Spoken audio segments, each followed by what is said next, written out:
Hello दोस्तों मेरा नाम कुलदीप है और हमारे चैनल का नाम बुद्धि प्रिया द नॉलेज बिस्टोवर है।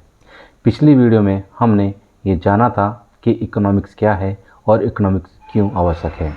आज उसी ज्ञान यात्रा को हम आगे लेकर चलते हैं और आज की वीडियो में हम इंट्रोडक्टरी माइक्रो इकोनॉमिक्स की चर्चा करेंगे। इंट्रोडक्टरी माइक्रो इकोनॉमिक्स में हम माइक्रो इकोनॉमिक्स और मैक्रो इकोनॉमिक्स में अंतर करते हुए मैक्रो इकोनॉमिक्स के ओरिजिन की भी बात करेंगे। इसके बाद हम positive economics and normative economics की जानकारी लेंगे। इसके अलावा हम इकोनॉमी और इकोनॉमी की केंद्रीय समस्याओं की भी जानकारी लेंगे। तो चलिए अपनी ज्ञान यात्रा को आरंभ करते हैं। सबसे पहले हम माइक्रो इकोनॉमिक्स और मैक्रो इकोनॉमिक्स के बारे में जानते हैं। दोस्तों 1930 से पहले माइक्रो इकोनॉमिक्स और मैक्रो इकोनॉमिक्स में कोई अंतर नहीं था। 1930 से पहले केवल इकोनॉमिक शब्द ही प्रचलन में था।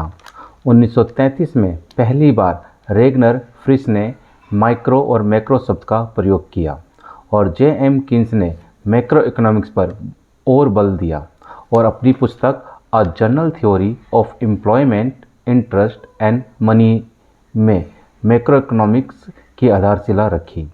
इस पुस्तक का प्रकाशन 1936 में हुआ था। इस प्रकार इकोनॉमिक थ्योरी को दो भागों में बांटा गया, एक माइक्रो इकोनॉमिक्स थ्योरी, दो मैक्रो इकोनॉमिक्स थ्योरी। वास्तव में माइक्रो शब्द का उद्भव ग्रीक शब्द माइक्रोस से हुआ है, जिसका अर्थ स्मॉल होता है। हिंदी में इन्हें सूक्ष्म या वेष्टि भी कहा जाता है। इसी तरह मैक्रो शब्द की उत्पत्ति भी ग्रीक शब्द के मैक्रो शब्द से हुई है, जिसका अर्थ लार्ज होता है। हिंदी में इसे बड़ा या समष्टि भी कहा जाता है।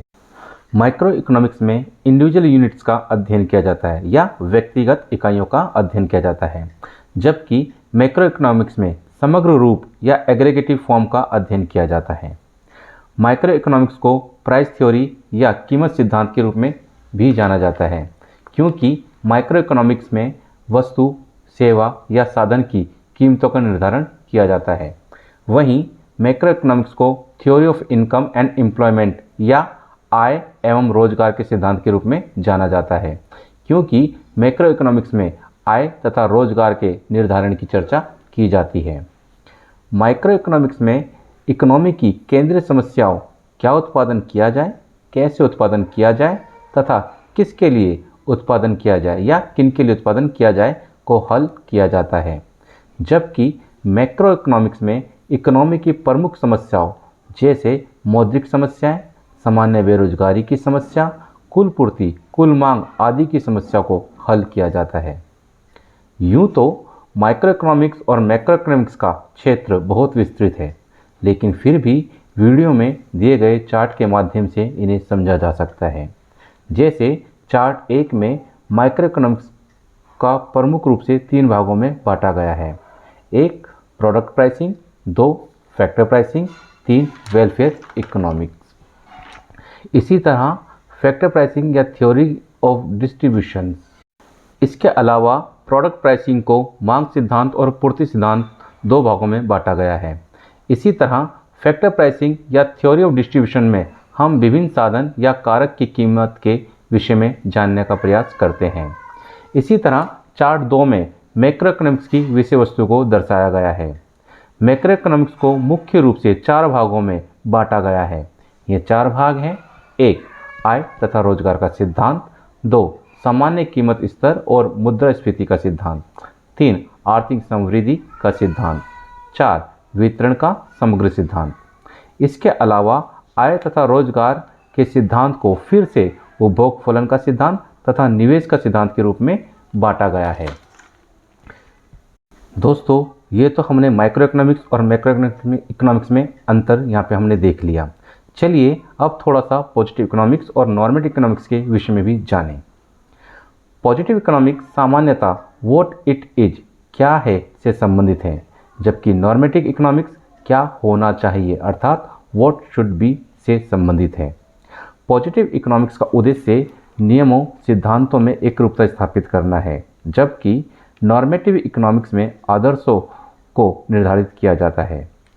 नॉर्मेटिव इकोनॉमिक्स को आदर्शों का अर्थशास्त्र भी कहा जाता है। पॉजिटिव इकोनॉमिक्स में सभी संकल्पना, प्रोपोजिशन, सिद्धांत और नियम, लॉ आदि वैज्ञानिक तर्क पर आधारित होते हैं, जबकि नॉर्मेटिव इकोनॉमिक्स में कोई सिद्धांत, धारणा किसी भी वैज्ञानिक आधार पर आधारित नहीं होती है, बल्कि नॉर्मेटिव इकोनॉमिक्स में इनका आधार दर्शन, धार्मिक विश्वास, एथिक्स आदि होते हैं। कीमत निर्धारण, राष्ट्रीय आय तथा रोजगार का निर्धारण पॉजिटिव इकोनॉमिक्स के उदाहरण हैं। वहीं वेलफेयर इकोनॉमिक्स नॉर्मेटिव इकोनॉमिक्स का उदाहरण है। संक्षेप में, जहां पॉजिटिव इकोनॉमिक्स में लॉजिक, साइंटिफिक लॉ, प्रोपोजिशन आदि की चर्चा की जाती है, वहीं नॉर्मेटिव इकोनॉमिक्स में आदर्शों की बात करते हुए उचित मूल्यों को निर्धारित किया जाता है। तो चलिए अब इकोनॉमी और इकोनॉमी की केंद्रीय समस्याओं की भी जानकारी हम प्राप्त कर लेते हैं। सबसे पहले हम इकोनॉमी के बारे में जानेंगे। वास्तव में इकोनॉमी एक ऐसा सिस्टम है जिसमें लोगों को आजीविका प्राप्त होती है। प्रत्येक व्यक्ति जो आजीविका प्राप्त करता है किसी न किसी इकोनॉमिक यूनिट के अंदर कार्य कर रहा होता है, अर्थात देश के लोगों को अपनी आजीविका या लिविंग इकोनॉमिक यूनिट से प्राप्त होती है। अस्पताल, स्कूल, कोई भी प्रोडक्शन यूनिट जहां वस्तु और सेवा का उत्पादन होता है इकोनॉमिक यूनिट कहलाई जा सकते हैं या उनको इकोनॉमिक यूनिट कहा जाता है। किसी भी देश में इस प्रकार की इकोनॉमिक यूनिट्स काफ़ी संख्या में होती है। यदि इन समस्त इकोनॉमिक यूनिट्स को मिला दिया जाए तो हमें एक बड़ी यूनिट मिलती है जिसे हम इकोनॉमी का नाम दे सकते हैं।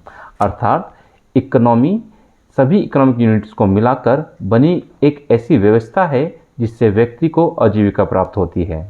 ऐसी इकोनॉमी के उदाहरण के रूप में हम Indian economy, American economy, China economy आदि की बात कर सकते हैं और करते हैं।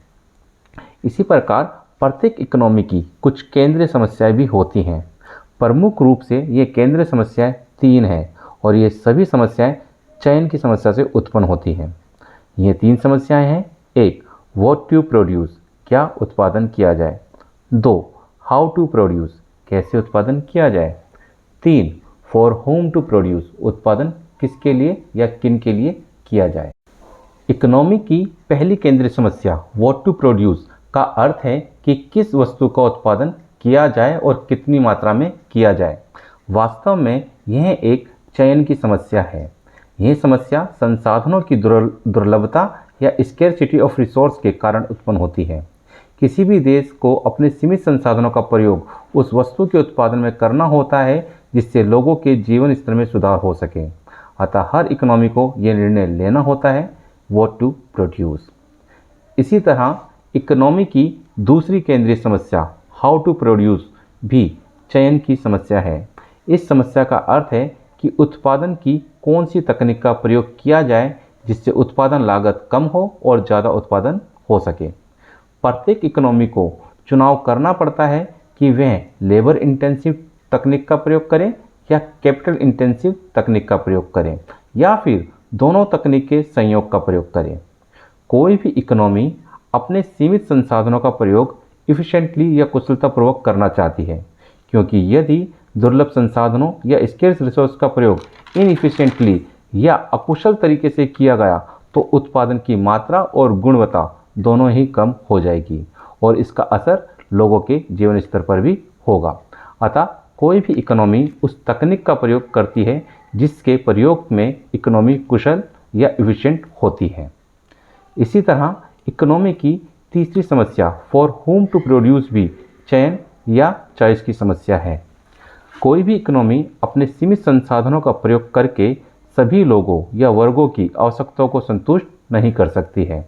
अतः प्रत्येक इकोनॉमी को यह निर्णय लेना होता है कि उत्पादन किन के लिए किया जाए या किस वर्ग के लिए किया जाए, अर्थात उत्पादन के उपभोग में किस वर्ग का कितना हिस्सा होगा, यह निर्णय इकोनॉमी को लेना होता है।